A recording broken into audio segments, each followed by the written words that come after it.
We are Mike Fritsch, Alice Loumeau, and Valentin Bansac, the three curators of the Luxembourg Pavilion entitled Sonic Investigations.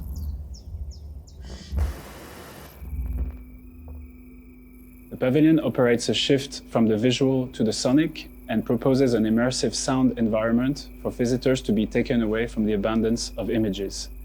The installation proposes a 24-channel audio installation by sound artist Ludwig Berger. Sound for us is a very powerful tool and a new medium in the spatial practices to be able to represent, to mediate, and to describe the complexities of the systems that we live in. For the sound piece, we collaborated with sound artist Ludwig Berger. We co-edited the book with Pierre Vanni, philosopher and musicologist. And at the threshold of the pavilion, we display an artwork by Anthea Caddy. So the sound piece is called Ecotonalities, No Other Home Than the In-Between.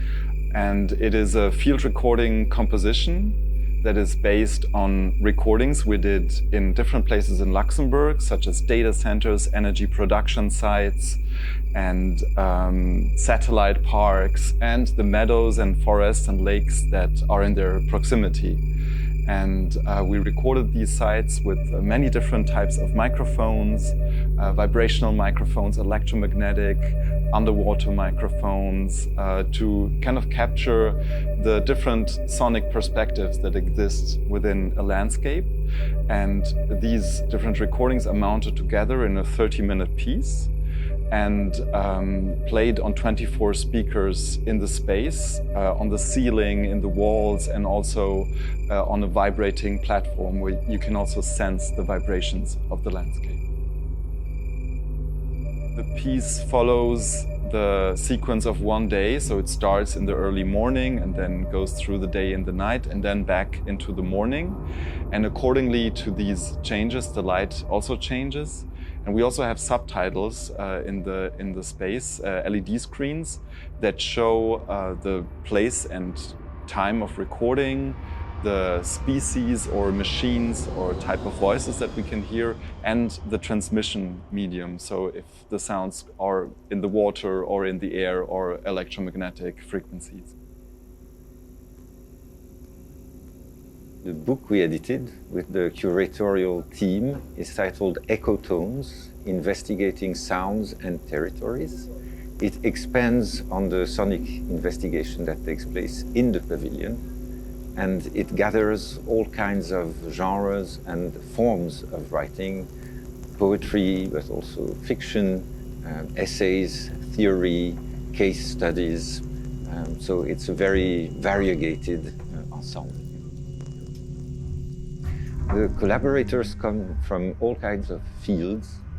The idea was to gather all these approaches to sound and territory, to the question of listening and mapping, and having all these approaches converge in one book.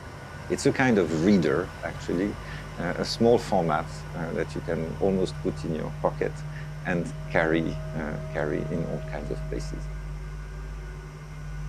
The Long Through Speaker is an ongoing artistic project of mine which explores space and sound as a physical phenomenon. So the speaker harnesses sound and projects it within a physically recognizable beam. In this situation, it's just a very clear, articulate beam of sound. You really start to feel where you are in the space, and you start to feel an embodied sense of how sound can project and how it can be engineered to actually define a space. So we talked, wrote to each other about how we might explore very quiet whispers in the pavilion as a way of exploring this exact physical phenomenon that this sound would be. So for Anthea Caddy's long throw parabolic loudspeaker, I chose some texts that stage or mention two questions, actually. One is the question of entering, of going through a threshold, and another is the question of listening and architecture. So there are texts by Kafka, The Burrow. There are texts by Italo Calvino, A King Listens. There are also some excerpts from the book, from some texts in the book. But basically, all these texts, they stage, they dramatize almost the gesture of entering in a space. Over the course of the Biennale, we are amplifying the project and activating the pavilion by curating a series of events with Venetian artists Gaia Ginevra Giorgi and Nicola Di Croce. And we also plan to release the recordings on a vinyl in stereo, so that you can also listen to the sounds of Luxembourg at home. We invite you to close your eyes and actively listen.